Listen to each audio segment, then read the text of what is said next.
stakeholders in public education in Nashville. And of course, I think, Mr. Crenshaw, let's start off with you, and we've got about 10 minutes for this segment. Let's start off with you by talking about some of the financial resources that are available to you and that are coming to you, and some of the things that you're doing with the resources that you are receiving. Well, Dr. Haney, with the resources we receive, those go directly into our scholarship fund. This goes directly to scholarship for African American children and for children of needy.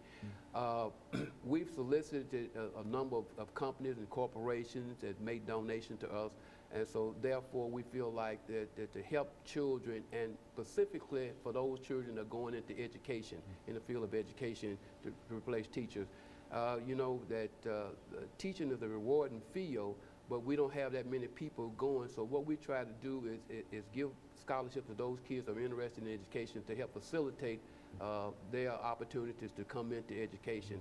And once again, like I said, it's a great opportunity to work with the business and stakeholders and let them see what we're trying to do in terms of our society and our community, because we're all involved in this together.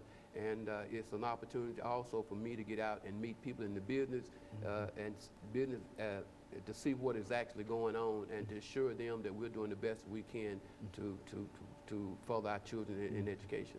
Very, very good. I think, Mr. Chamberlain, you mentioned something about legislative opportunities and activities that the organization has been coming. Let's talk about that. Okay, we had an educational forum back in the fall, and we realized at that educational forum that we need to be more involved legislative.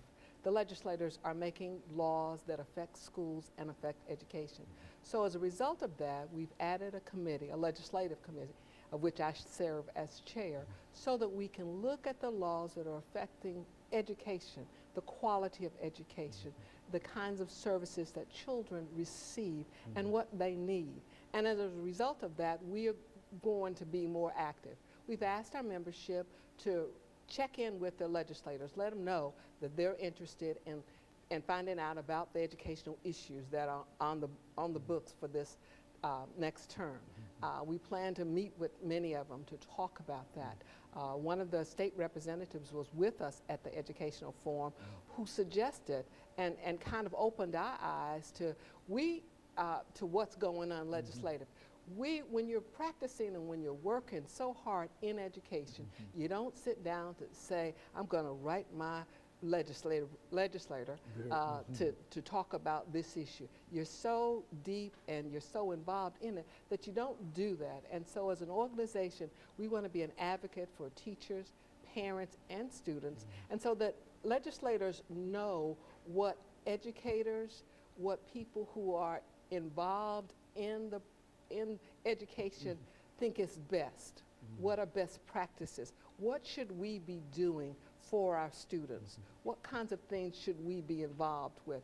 What do we need to do to make sure that public education is going to be accessible for all children, and they're going to be able to have their needs met, be it accelerated programs, be it remedial program, be it special ed. We want college bound. We want to make sure our students are prepared. And so we're going to be more involved legislatively and asking our members to check in. And we're not saying, don't you just check in as a retired teacher or a retired educator. Check in as a family.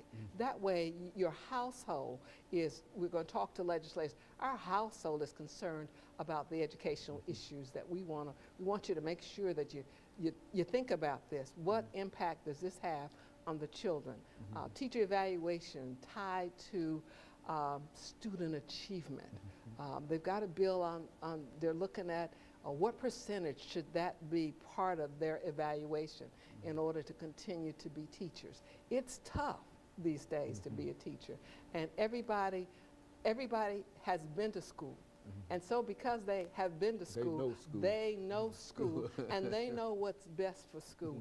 We don't want to let that slip by and let other folks tell us. We want to be in a position of driving the car and telling them, this is the way we need to be going, because this is the best practices. This is what's going on across the country. So we're going to be more active legislatively as a group individuals, as our families, as our parents. We want to educate them on what things are really best, helping them to figure out what's best, and to encourage the legislators to do the right thing, because it is the right thing for all of the children, not just part of them. And now, Mr. Blair, when you think in terms of your membership, have you thought in what percentage of individuals that you've identified as ought to be members of this organization?